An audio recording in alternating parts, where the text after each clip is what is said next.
Вашиот глас во ДИК ќе биде одлучувачки. Се слуша гласот на, како што се тврди во објавата на Facebook, Радмила Шекеринска, која разговара со Фатмир Бесими во новата бомба што преку ноќ се појави на социјалните мрежи. Во снимениот разговор објавен од Алчека, Шекеринска му дава упатства на функционерот на ДУИ Фатмир Бесими, како Субхи Јакупи, член на ДУИ во ДИК, да го искористи својот одлучувачки глас и да гласа во комисијата за спорни ситуации за локалните избори во 2013 година. Шекеринска бара Јакупи да гласа принципиелно за одредени општини, што ќе му донесе победа на тогаш опозицијскиот Социјалдемократски сојуз. Тогаш градоначалник на Центар стана Андреј Жерновски. По објавената снимка преку статус на Facebook се огласи Шекеринска.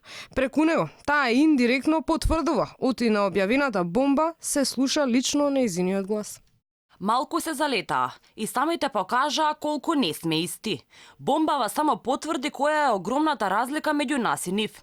Тие се закануваат, ние бараме принципиелно да се гласа. Тие крадат, ние бараме да не се крадат победите. Да се признае победата честно и принципиелно. За жал, ништо не им беше свето и на државата и го приредија срамот со трите прегласувања на локалните избори во 2013 година.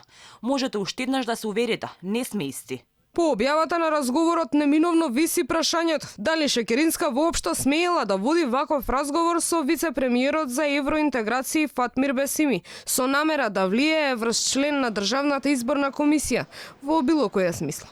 За слична ситуација со докажување преку снимени разговори за договарање како да гласа член на ДПА во ДИК Бедредин Ибраими за приговори за истите локални избори во 2013 година, кривично одговараа Сашо Мијалков, Миндух Тачи и Бедредин Ибраими. Во првостепената присуда за предметот Титаник 2, поранешниот директор на УБК Мијалков беше осуден на 3 години затвор, а осуда добија и Тачи Ибраими, Владко Сајковски, Сашо Орцев и Елизабета Стефановска. Ова не е единствената ситуација односно скандал каде што се споменува Шекеринска и нејзини блиски.